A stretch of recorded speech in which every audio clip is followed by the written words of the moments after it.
Now, when we are actually caught in a stressful environment, then the question is, what do we do? Now, as a general strategy, in most of these kind of situations, it's always better to have a kind of a more preventive approach.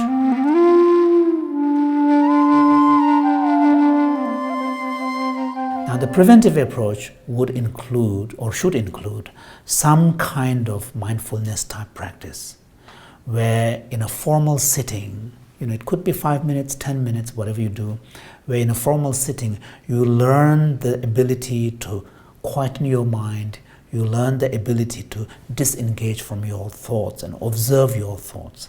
And this is something, it doesn't happen naturally. And there was a Harvard study that was done, and it was published, and it involved over 2,000 participants, and they were given apps on their iPhone, and randomly they were pinged and asked what they were doing. There was a list of 20 odd tasks that they could be doing, which included doing nothing, resting.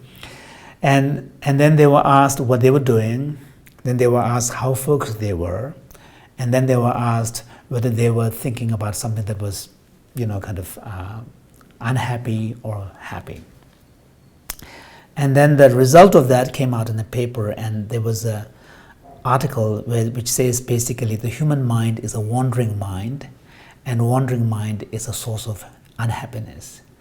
And the result was that almost 50% of the time, it was 40-something percent, our mind is wandering, even when we are supposed to be focused on a task. So this ability to, remain focused for a prolonged period of time, and the ability to disengage from our thoughts and observe what's happening in us doesn't come naturally. We have to cultivate it. But the beauty of this is once we are able to cultivate this skill, then in a stressful environment, when we are caught in the middle of a stress, we might be able to bring that skill to bear into the situation. And the first step of this is awareness. First of all, you have to be aware that you are being stressed out. And, quite often people don't realize this, but most of us will realize that we are feeling stressed out. We will be, breathing sighs and, deep breaths and so on. So one of the things that I personally find very helpful is when I become aware, I then deliberately take some long breaths. That really kind of cuts this kind of spiral of worrying and anxiety that the stressful experience tend to, aggravate. And by simply doing some deep breathing, what you are doing is you are actually kind of putting a brake. You are not, it's when the car is, being driven at full speed, it's dangerous to turn immediately, in the opposite direction. But if you slow down, then it gives you the opportunity to turn it around. So the same thing. So this is a helpful analogy. If you use deep breathing, it is this equivalent to slowing it down, catching yourself, and then you will be able to transform that, your response to that stress in a kind of constructive way. And in order to do this, not only do you need this ability to become aware that you are getting stressed out, secondly, you should be able to bring in this simple strategy of breathing. And then once that happens, then you will be able to disengage yourself from whatever stress that you are experiencing. And once you're able to disengage from that experience of stress, then you will be able to reframe it in a way that is more conducive and helpful.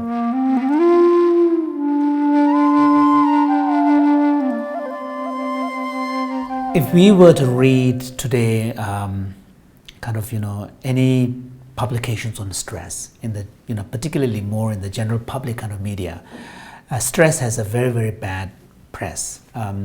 Stress is, harmful to your health. It does this, it does that. It increases cortisol levels in your, body, and which then undermines your nerve systems and all the rest.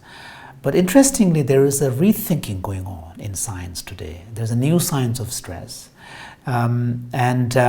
People talking about, in fact, the positive roles of science, positive roles of stress.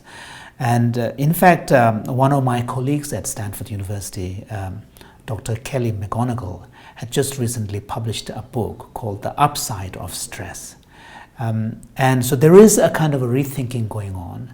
But one of the important lessons that we have learned, and then all of us can take home, is in fact, as I earlier said, it's our perception of stress and understanding the role of stress really makes a difference. There was an interesting experiment involving Harvard students who were preparing for GRE, which is a sort of a graduate requirement exam that is necessary as part of an assessment for applying for your postgraduate studies.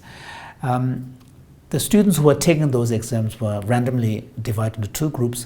One group was given an intervention which involved explaining to the students the positive role of stress, how when you experience stress, it is indicating something that is important happening to you, how it brings greater awareness and also alertness, greater vigilance, your senses become more acute and enhanced.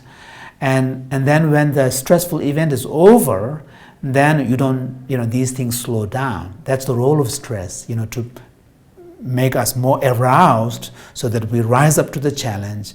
When the challenge is over, we go back to our base. The other group did not get that intervention. So then they did the exam, and interestingly, those who received the intervention, not only were they able to return to their baseline much faster after the exam was over, but in fact, they also performed well in the exam. They performed better. So that was very interesting. And this ability to be aroused when an important situation arises, like a challenge, but then able to return to the base, I think that is the key. Where we are constantly facing so much problem from stress is because we feel out of control, we feel overwhelmed, then we carry this worry and anxiety constantly, which means our stress response remains on, switched on, and we haven't learned to switch it off. And this perpetual stress response is what makes it very, very painful and what is damaging health. There is a Stanford professor who wrote a very interesting book, actually has the title, "Why Don't the Zebras Get Ulcers?" And the point he was making is that stress is a very natural phenomenon that we experience, even animals. When zebras confront a lion and faces the threat, the stress response kicks in and will be ready and vigilant. When the lion is relaxed and has already eaten whatever it is, there is no threat, then the zebras will become relaxed and go back to grazing. And this is why zebras don't get ulcers, but we humans, particularly modern humans, living a very complicated, contemporary, stressed out life, we act as if, at least at the brain level, as if our life is constantly under threat. So even with, from an evolutionary point of view, many of the sources of stress that we experience, they are not life-threatening, but we are at the kind of biological and brain level, we're acting like that zebra, as if all these challenges are life-threatening, and then we keep that stress response switched on all the time. And this inability to switch it off and switch it on when it arises, when the challenge arises, this is what makes our response to stress very toxic.